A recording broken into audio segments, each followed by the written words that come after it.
host and your town manager, Derek Brindisi. So those of you who are joining us live this morning, a little background. We started this program about 2 months ago as another platform to try to connect to residents and to try to give them the opportunity to ask questions of town officials, of things that are current information that's happening in the community. So this morning, we have 3 town officials who are with us, and we're going to discuss the civil service question that's going to be on the May 17th ballot. So with us this morning, we have Chief Dana Flynn. We have Lieutenant Marc Higgins, who is the president of the Superiors Union, and then Officer Kyle Kreitzer, who is the president of the Patrolman Union. Welcome. Thank you for joining us. Thanks for having us. So just so folks are aware, I just want to give a little bit of background on this ballot question. So the Select Board on April 11th, I believe the date was, voted to place a ballot question. I'm going to read the question so folks are aware. The question will read, and this is question 1 on the May 17th ballot, shall this town revoke its 1917 acceptance of the Civil Service Law, Chapter 31 of the Massachusetts General Laws for the Police Department? And then like any other ballot question, we have to define what a yes vote would mean and what a no vote would mean. So for the folks at home watching this, a yes vote would allow the town to establish its own hiring, promotional, and disciplinary appeals processes for the police department without being subject to the civil service law. A no vote would make no change to the process for hiring, promoting, and disciplinary appeals processes for the police department, and the town would continue to establish existing statewide criteria. So that's the question. That's what the yes will mean. That's what the no will mean. And so, more background. In order to get out of civil service, Chief, correct? We have to get out of civil service the way we entered civil service. And the way we entered civil service was in 1917. It was a ballot question, which is why we're going back to the ballot in a few weeks. And in 1917, a ballot question was placed asking the voters the same. And 658 voters said yes, and 605 voters said no. So it's a majority vote. 658 votes yes prevailed. And so back in 1917, that's how the town and has ever been in civil service, correct? Correct. Yep. So let's talk a little bit about civil service, because all of us who've been working in local government certainly have an understanding of what civil service is and is not. But I'm sure many of our voters really don't understand what civil service is, Chief. Right. So can you kind of give us all like a Sure. Civil Service 101 and what it means? Yeah, so in 1884, the Commonwealth established the civil service rules and laws to address concerns of patronage, nepotism, and disciplinary issues in government jobs. It was established in an effort to protect those employees and make the process of hiring and obtaining positions such as police officers more fair and equitable. Mm-hmm. Since then, as we know here, many laws and commissions have been established that address these issues, including Mass Commission Against Discrimination, mm-hmm. State Ethics Commission, and other similar laws that address these issues that were brought up in 1884. Right. So think about that. So back in the late 1800s. There was probably some nepotism, certainly some cronyism that was taking place, and as a way to guard against that, the Civil Service Law was passed here in Massachusetts. But as you pointed out, over the course of the last 100 years, we now have the Massachusetts Commission Against Discrimination. That's a board, right? So if you have a discrimination complaint for any reason, you can go file an appeal with them. Locally, we have anti-nepotism laws that we use, anti-fraternization laws that we use. So none of the existing laws, as I see it, were in place back in the 1800s when civil service was created. So certainly back then there was a primary reason for civil service. And so for the folks at home, if you have a question, just type it into the chat box and we'll read your question, and we'll have one of the 3 gentlemen with us this morning answer those questions. So feel free to ask questions at any time during the course of the show. Yeah, one thing we also have now is we have collective bargaining. So a lot of the union contracts between the patrolmen and superiors address address those concerns as well. Right, So they're well yeah. covered. And the collective bargaining agreements, again, so folks at home that may not understand, that's why we have our 2 union presidents here. The town administration with the chief and into the select board, we negotiate 3-year contracts with the unions, right? And so in those contracts, it spells out and guards against a lot of the things I think we've talked about. Does anyone want to reference collective bargaining and how those agreements have protected police officers over the years? I mean, regarding collective bargaining, it's always a back and forth, and we're always trying to work on getting a fair contract also for the town and for patrol. So we've always operated with a level of protection from civil service, but also with, state laws and, local policies. So I feel like we're protected, even without civil service, we'll still be protected under those other umbrella laws and rules. Because as you point out, the town is and the union members are required to abide by the collective bargaining agreement. And in collective bargaining, we have the grievance process laid out. So if there was a grievance filed by the union, we would have to follow that process. And then, say we didn't have resolution regarding a grievance. There was a police officer who felt that they were discriminating against, for example. There's 2 processes currently that could take place, right, Chief? Right. So we go through the normal process. Step 1, step 2. There's no resolution. Right now they have the opportunity to either aggrieve or extend their grievance or process through the Civil Service Commission, or they have the option of an independent arbitrator. We found over the course of my career, vast majority go to the independent arbitrator. So so right now the vast majority of grievance would go to the independent arbitrator.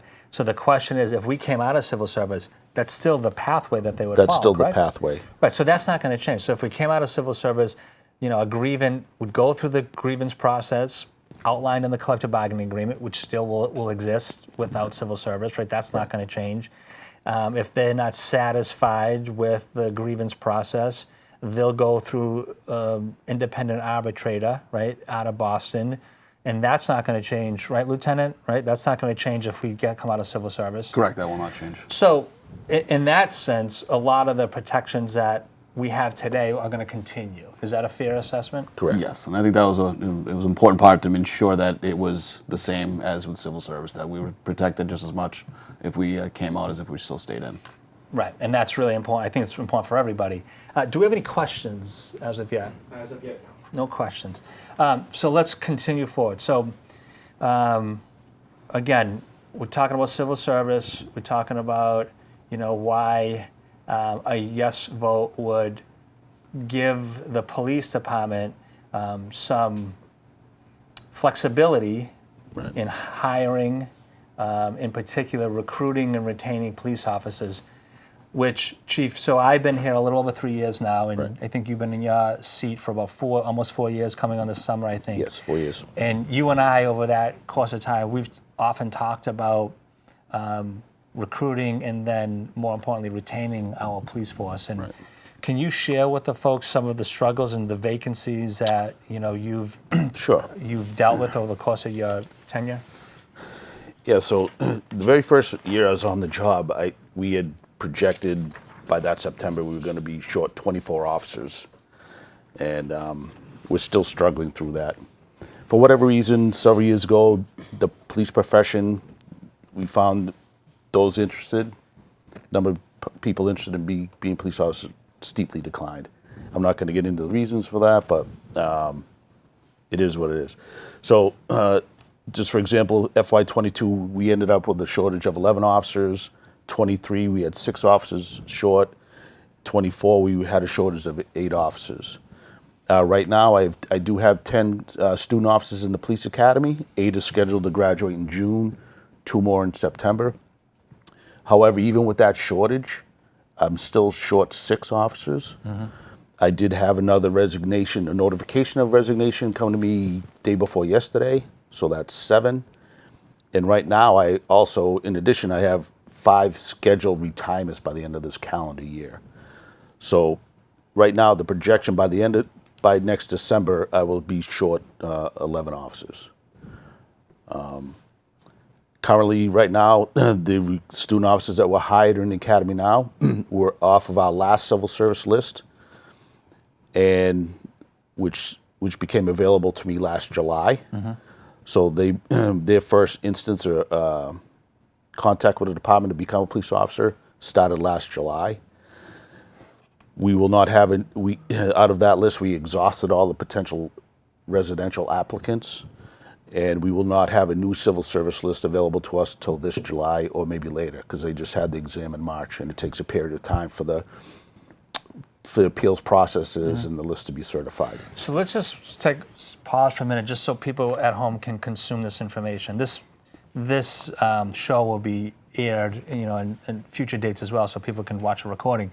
So what you just said is that in order for you as the chief to bring on new police officers, you have to call for the civil service list, which means that we need residents in our community to take the exam in order to get on the list, and by getting on the list, then they can, at that point, start to go through the candidate process, the vetting process. And so just that process alone, what would be different if we were not in civil service?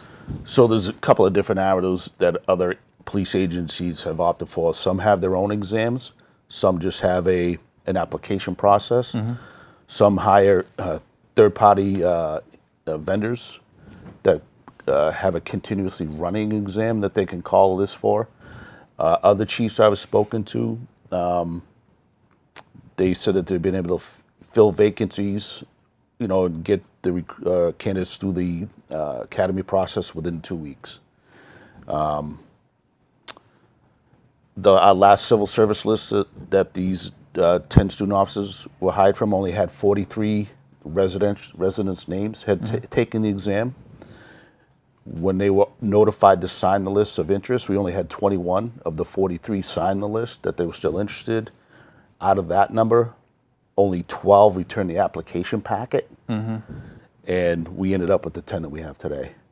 All great candidates. We are not reducing our standards by any means. Trust me on that. But that process started last summer. Started last July. So last July, and what are we in April now? Yep. So almost 9 months ago, you started the process to get 10 police officers on the force, projecting an additional 12 vacancies by the end of this year. So you're going to start this process all over again. And Lieutenant, you had mentioned at the select board meeting on Tuesday, because you're the training officer, correct? Yes, I am.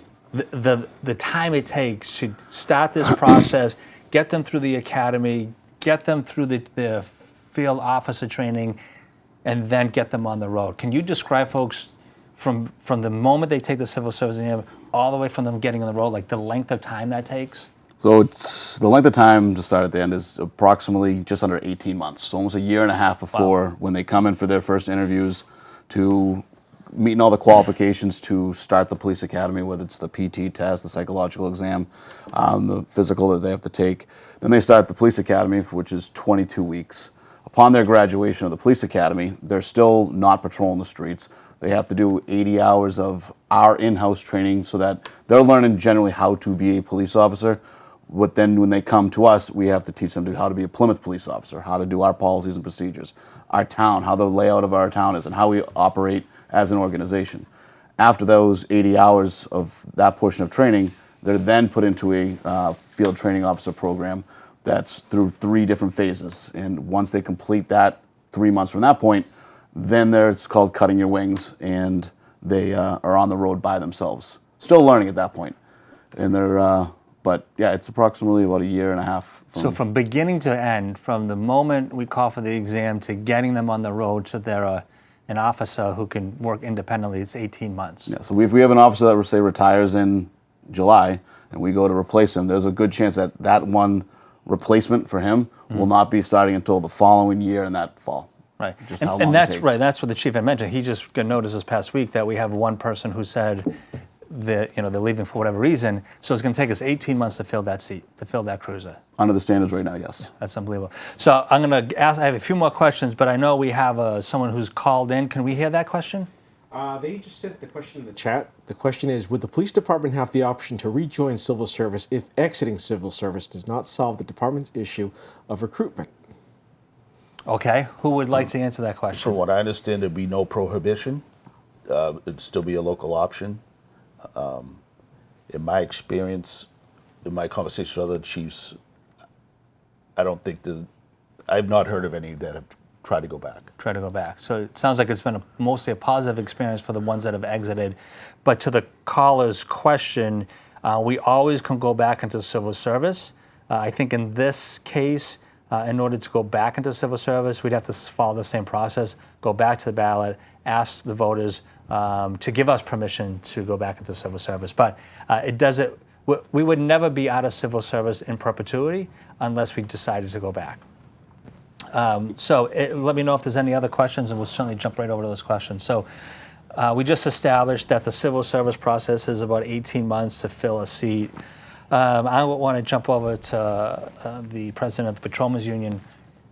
What are the patrolmen seeing with these vacancies, and what are they feeling? And I'll just say anecdotally what I've been told as a town manager, that all of our officers who've had their careers in the town of Plymouth have never had a July 3rd and a July 4th off because of the pressure, the need for service on those two very busy days. And so, Officer Kreitzer, can you talk about not having a full police department and having a recurring high vacancy rate, what that has done to our police officers?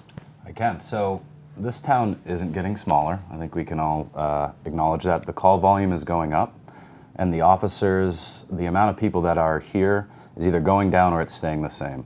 So the call volume goes up, and the same officers are going to calls more and more. They're getting ordered to work because we have to have officers on the street to keep people safe. It's added stress to people's lives and families, and without adding officers to kind of ease the burden, the strain gets worse and worse, which leads to injuries, shorter careers, fatigued officers.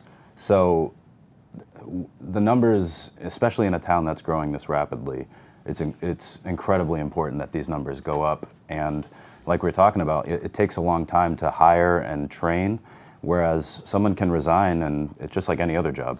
2 weeks notice, and there you're off, and now you have 18 months to try to fill that vacancy. And that's a problem that we're running into, is that we can't fill the vacancies and people can leave or quit or do whatever they want immediately.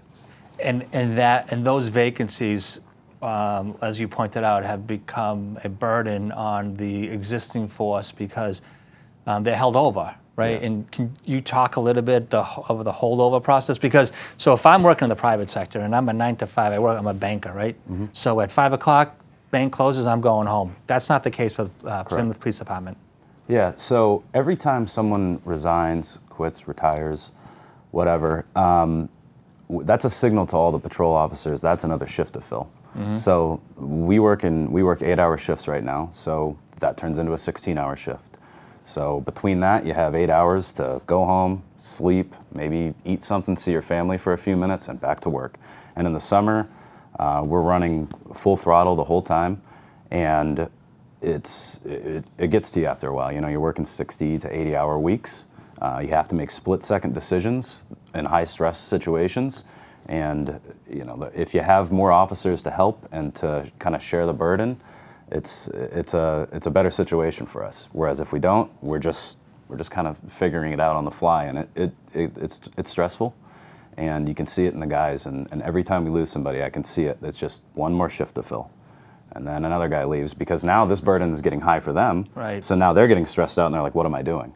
And then, for whatever reason, they resign. And then that's another shift to fill. And it's almost this snowball effect. And you add that with a increasing population and call volume, and it's a situation that we need to address.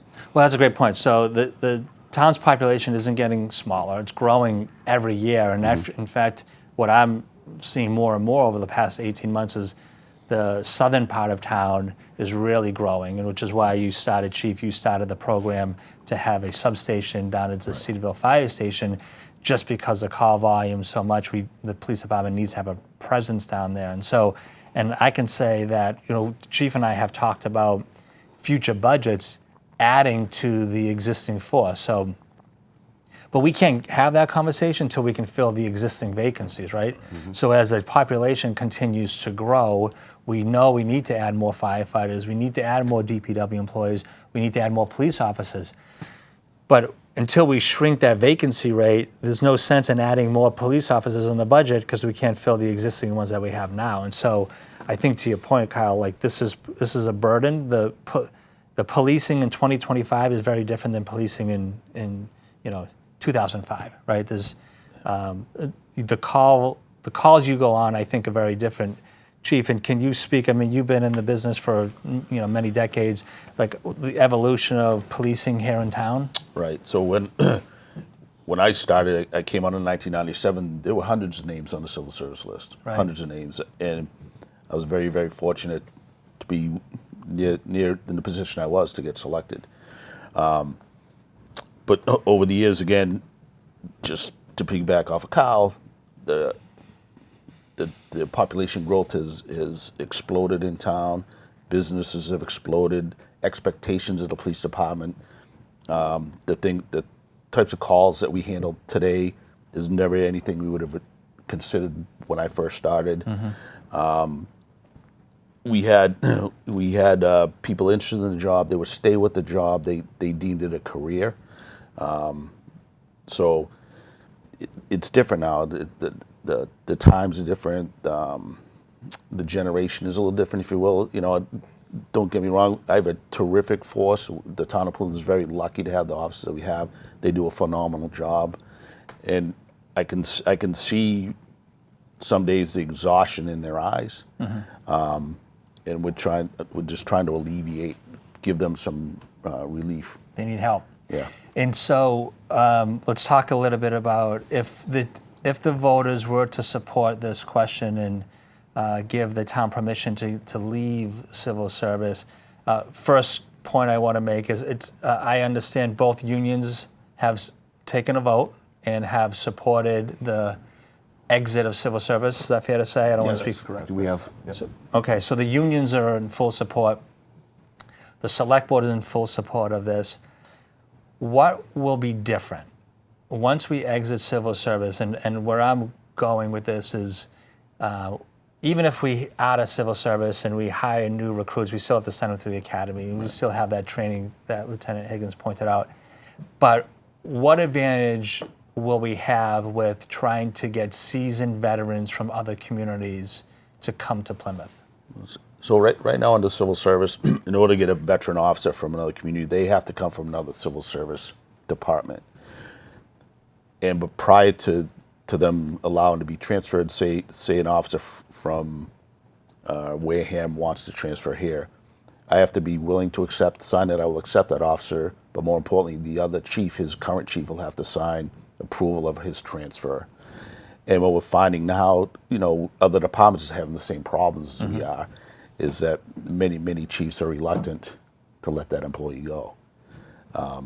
If we get out of civil service, it will open up our pool of potential veteran and experienced officers to come to Plymouth, including those from non-civil service agencies, and even colleges and universities. College and university police officers, they're trained to the same standards we are. They're post-certified, and in some instances, like the big college, city colleges, they have more experience than even Plymouth police officers. Sure. They see the same things on a day-to-day basis that we do. So being able to get the veteran officers transfer, number one, we can get them on the road quicker. We don't have the lag time or the waste of funding. Well, not really a waste of funding, but we don't have to spend additional funding while they're in the academy and really getting nothing in return. And so if we were to do that, right, so we're going to establish our own recruiting processes, right? So civil service, so if I'm pro-civil service and I'm against this question, one of my arguments would be, well, civil service, some of the advantages are they allow preferences for residents, they allow preferences for veterans, they allow preferences for minorities or folks that have a second language. What are we doing to ensure that we have those same preferences? So that's addressed in the MOA, draft MOA we have with the unions. We will still be able to have those opportunities. Right now, to take the Massachusetts Civil Service exam, you need either a high school diploma or GED and a Massachusetts driver's license. That's it. We will be able to, and when the list is established, when we get the list is the list. We cannot change that list in any way. In the demographics of the candidates, those are the demographics. We will be able to recruit people that we deem is more suitable or more representative of our town. We will be able to establish an exam if we choose to do so that can increase the minimum requirements, perhaps an associate's degree This is a minimum requirement. as a minimum requirement right now. We can still include all of those preferences if we wish, and we can have the residency, we can have the military preference at added points, we can add for language, language ability, EMTs. We can have the same thing. EMTs. So there will be no change. And So what I'm hearing, Chief, is that by exiting civil service, we can develop a framework that specifically meets, one, the service needs of our community, Right. And what we're seeking to find out of police officers based upon what we're hearing on a regular basis, what we're seeing on a regular basis in our community, versus what I heard you say is, once they take the civil service exam, we can't alter it. We get the exam, we get the list, we got to start from the top and work our way down. Correct. Right? Is that fair to say? Correct. So, so to me, maybe, those are some of the things that our voters should think about when they're going to the ballot and casting their vote. What else should be considered for an advantage or a disadvantage for this question? I think an advantage, again, it will give us more flexibility. We will have more control over who we hire for police officers for the town of Plymouth. As I said, times have changed, our demographics have changed, the expectations of our officers have changed. So we could recruit, we could focus our attention on those individuals or local colleges, if you will, to come work for us. We could go out and recruit right now. Say we went to Quincy College or any other college, hey, take the civil service test. We don't know where these students are from. So they take the civil service test, be for their own community, but not for the town of Plymouth. Right. But we will be able to actively find the square peg for the square hole. Well, and I just want to point out that, because it was a question that was asked, that exiting civil service is only for the police department. We're not talking about the fire department or any other department. This is strictly for the police department. Right. So, at some point in the future, if the fire union came forward and said that they wanted to work with us in the same vein, we'd be happy to work with them. But our focus right now is working with the police department. We have a challenge, and we're trying to solve the problems that we have faced over the last 4 to 5 years with these vacancies. Right. Do we have any other questions? I know we're at a 30-minute mark. Do we have any other questions? We do. So the first question was, breaking the 18-month period down, how much time would actually be saved by exiting civil service? Another question we also had was, first off, thank you all for your service. Has the chief heard from other chiefs who have opted out of civil service that they noticed an impact to ease of hiring? It will take time for these towns to gauge numbers, but there was a noticeable difference after a year. Excuse me, I'm just trying to read this. After a year or so. Yes, there was a noticeable difference after a year or so. Okay. So let's start with the second one first. So the second question was, have you communicated with other chiefs who have exited civil service, and did they see a noticeable difference? Yeah, they have. So, for example, I spoke to a chief yesterday. A couple of same situations. He had officers resign, and he had the replacements within 2 weeks to fill their positions. Whereas we have, like I said, we had the officer put in his notice 2 days ago. He'll be gone in 2 weeks. Current process is going to take an extended period of time to fill. We talk about the 18 months. So the civil service, their last exam was held last month in March. The results won't come out till July. Then what happens is we have to deal with now another state agency, the MPTC, Mass Police Training Council, one of their academies. So their academy dates are not always fixed. They may pop up, they may be delayed for a certain period of time.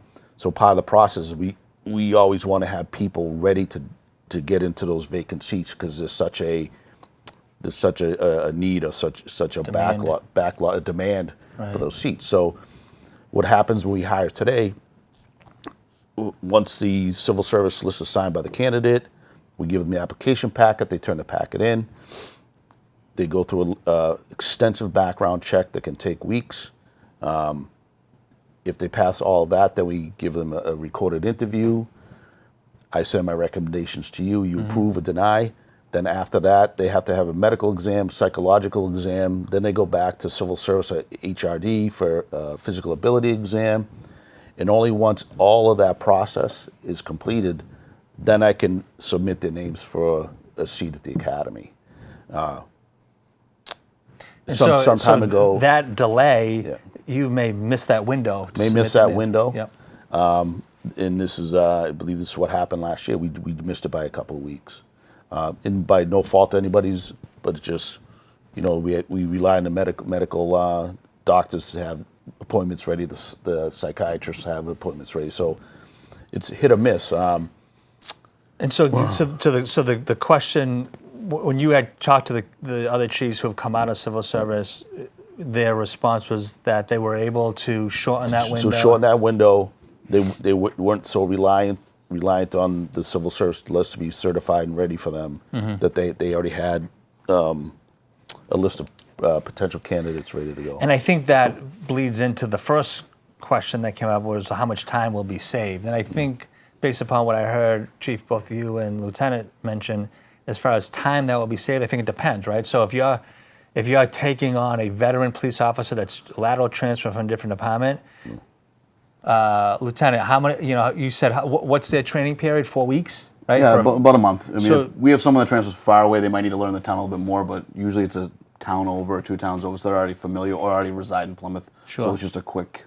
So for a veteran transfer, to answer the question, so a veteran lateral transfer, you're going to from an 18-month process down to a 4-week process, right? Potentially. And then it sounds like, Chief, if this is a new recruit, how much time would you save on a new recruit from the civil service process to the non-civil service process? I mean, we would always have an available rotating or available list to choose from. We would know when the academies are scheduled for, Yep. and we'd be able to plan ahead. We would Right. be able to schedule Makes those sense. medical appointments well ahead of time instead of scrambling. So you could have like a rolling list, right? So you got this rolling list of, hey, listen, I live in town. I was born and raised in this community. I want to be a police officer. You do go through that vetting process. Right. They're still going to do the psych exams. They're still going to do the that. physical exams. But then now you have a list waiting for when that call comes from MPTC. Hey, listen, we're going to put on a class. And you say, I got 5 guys, I'm going to sign them up right away, right? Yeah. So, I mean, so that alone, you could probably save like maybe 4 or 5 months there, right? That's the hope. Okay. We could pre-schedule once we know the academy dates. We could pre-schedule appointments with the medical professionals. So, yeah. Okay. Are there any other questions? There is. What would be the cost to the town to perform the preliminary testing and sorting requirements to obtain new recruits? Someone has to perform this procedure at what costs? Do you want to talk? Can you repeat that? Yeah, go ahead. Go repeat that question Sure. one more time. What would be the cost to the town to perform the preliminary testing and sorting requirements to obtain new recruits? Someone has to perform this procedure at what costs? The cost to do, I think, all the exams Right. you're So referring to. there are a number of vendors available that do. One of the most popular ones now, it's called Get Badged.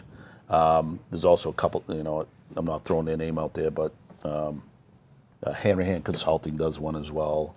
And the cost varies.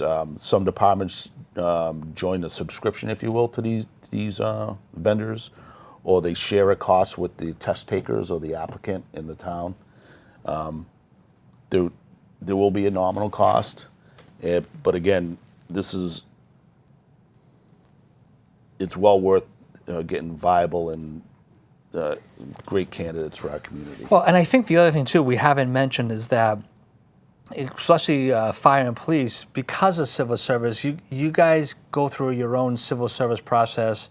the own vetting process with, like you said, psych exams, physical fitness exams, things of that nature. But we have a human resources department that is doing the same for all of our other departments, right? So if you're a DPW employee, they're non-civil service, you would go to the human resource department, you would apply, you would be interviewed, you would be selected based upon your qualifications for that specific position. You would be sent to a local outpatient clinic for your physical fitness exam.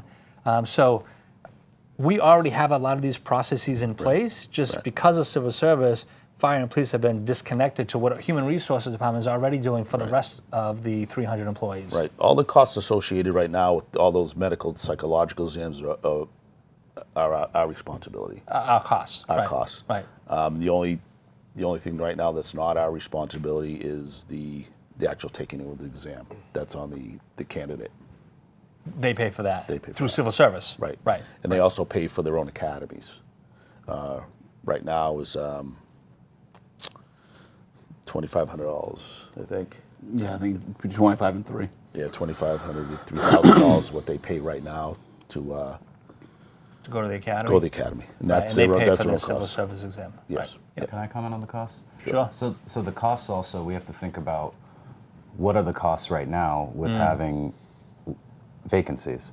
So we're paying people to go to the academy. They're employees. They're making money. We're paying officers to train them. In the meantime, we're paying overtime in order to fill those vacancies. And then what has happened is people don't last long. So you're paying these people 18, not 18 months, but you're paying them for 22, 21 weeks to go to an academy. Then they go through training, and then they decide it isn't for them, and then they're gone, and that money is just gone. And with leaving civil service, it gives us the opportunity to recruit in. We can go to job fairs, we can go to college campuses, we can go get high quality candidates rather than wait for the ones to come to us and just hope that they check Plymouth on the box when they're taking this test.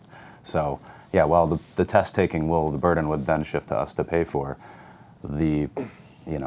It could save a lot of money long term if we're able to hire candidates that last a career here, And from what I've been told, Officer Kreitzer, is that the unions are committed to helping with that recruitment process as well. Is that true? Yeah, I'm excited to do that because we're able to kind of have a hand in, getting candidates that are more qualified, and we can, go try to seek people who have a higher standard than just like, maybe I'll give this police thing a try.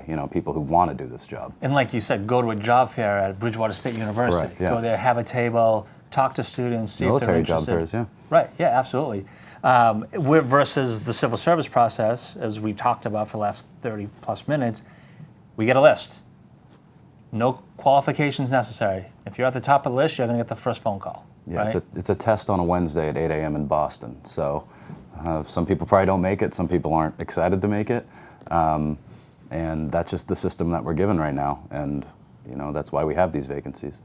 Exactly. Any other questions? We do. Are we not going to continue the precise testing, physical, psychological, and background investigations? So again, civil service performs the initial testing and sorting of applicants. So they don't. They don't. They give us a list based upon the scores. Yeah, they give us a list that's depend on scores. It's just a generalized multiple choice exam. You score the highest, you're number one on the list. Everything else, our hiring standards are not going to change. We still will go through the rigorous medical, psychological exam. They are, in addition to once they are accepted in the academy, they have to go through another physical ability test, the Cooper test, to get in. So none of those qualifications and none of those standards are going to change. And I think that's why I think people really don't understand civil service. They administer the exam, and if you score the highest on the exam, you go to the top of the list. They're not asking you questions about your physical aptitude or your mental capacity. That is all vetted through the process that happens after we get the list, right? And that's going to continue. I think what you said, Chief, that process is going to continue with or without civil service because we need to have that standard. Well, and not only that, it's a requirement of the Post Commission, Police Officer Standards and Training Commission. before the officer can even get their certification number, we have to show that these standards were met, that they did pass the medical, they did pass the psychological, they did pass the physical ability test. So it's not only just our standards, which I would never lessen, it's requirement of post. And not to go too far down the post rabbit hole, but can you just explain to folks, so post is a commission that was created about 4 or 5 years ago now. It's really, to how I understand, this commission holds police officers to an extremely high standard. So, for example, if there was discipline imposed on a police officer, it would have to be sent to Post, and Post actually submits that on their website for the public to view, correct? I mean, that's just one example of the standards Post holds us to. Yeah, so Post is the certification commission for the state for all police officers. And it's true. Not all levels of discipline or officer complaints need to be reported to Post. They do have a criteria you need to meet. But those that are sent to Post, they are reviewed, they are vetted. And if they do meet a certain, even a higher level of criteria, they will post those results of the findings on the website. And so it's that level of scrutiny that the Post Commission has now imposed on police officers, which, we've had these conversations during collective bargaining. I mean, police officers who signed up even 6-7 years ago, there was no Post Commission, and now all police officers are subject to these new standards, and they're rigorous, and it's really there to hold police officers accountable for their actions. So, which is good. I mean, it's good for all of us. Any other questions? Not currently, no. Okay. Yeah, so Post, we're getting ready to do our very first recertification of the first portion of officers that were initially certified 3 years ago. So the emails going back and forth already, just showing verifications of certain standards have been met, training standards, disciplinary issues and whatnot, that I have to sign an affidavit confirming that each officer has completed their training, is not under any type of investigation or has any ongoing disciplinary issues. So, and that's done annually or every 2 years? Every 3 years. Every 3 years. Yeah. Gotcha. Okay. Yeah. Well, so we're nearing the end. It doesn't sound like we have any more questions. Oh, we do. Just came in. Okay. Or more of a statement. So the test creates a list to choose from. Then the police officials can then sort through the list for the best candidate for the position. No. Not right now. So in order to, once we get the civil service list, and we start the vetting process, if we have a candidate that we don't think is suitable, there's something in their background or whatever we may find during the interview process, we can ask them to voluntarily withdraw from the process. A majority of them, once you do speak to the issues, they do voluntarily withdraw.